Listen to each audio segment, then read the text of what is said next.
Su tvoje iskustva za sada sa ovom predstavom? Ona se igra u teatru Kult. Ovo će biti neko prvo izvođenje ovako na otvorenoj sceni. Pa kakve su ti iskustva? Kako ste se svi uklopili? Kakvu emociju predstava izaziva kod publike? Da, snimila sam nedavno još jednu seriju. Sada eto najavljamo predstavu. I kada to naravno, uvek kada uopšte ne očekujemo. Ja bih hvala da ostaneš sa nama. Pričat ćemo o Exitu u narednih nekoliko minuta. Poslednje veče Exita obeležila je najveća poseta do sada. Zvezde večeri su bili muzičari iz Britanije. Dvojac Chemical Brothers i američka grupa Faith No More su zatvorili ovaj Exit. Ovogodišnji festival je pratilo lepo vreme, više od 150.000 posetilaca za 4 večeri i nezaboravno, kažu, druženje. Španskih poslodavaca je ponudila 30.000 evra za slavnu hobotnicu koja se zove Paul, koja je inače prognozirala utakmice na svetskom fudbalskom prvenstvu u Južnoj Africi.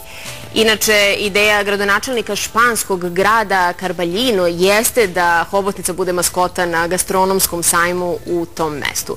Hobotnica Paul je prognozirala da će Španija osvojiti svetsko prvenstvo.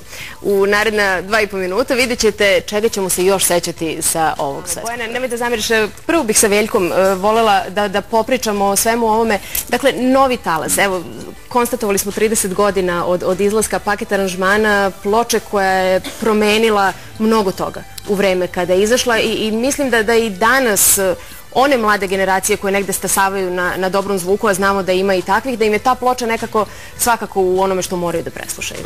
Ta ploča, ne samo ta ploča, nego i ceo Novi talas je jedan dobar uzor. Organizacija festivala da ste onda pravi oni koji mi mogu dati odgovor na pitanje koliko primećujete da postoje naslednici tog talasa, koliko kod nas ima bendova, evo jedan od njih je jutro sa nama, koji negde nosi tu emociju, koliko naša publika koja nažalost ima jako puno prilike da sluša lošu muziku, koliko ima publike koja želi da čuje i nešto drugačije.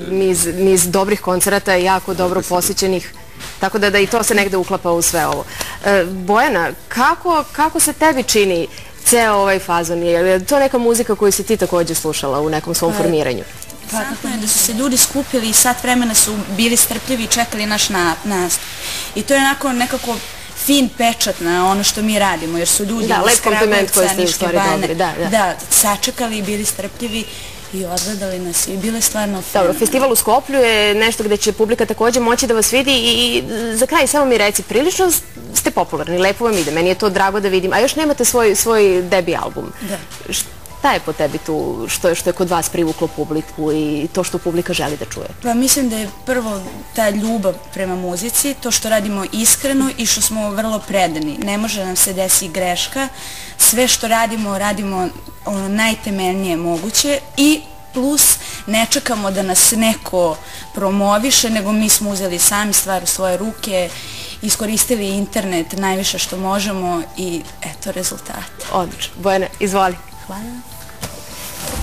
A evo dok se spremi grupa Svi na pod da se i mi odjavimo. Posle naše emisije sledi poslednja epizoda serije Salaš u malom ritu. Sutra je Nataša sa vama. Vama hvala što ste bili uz naš jutarnji program.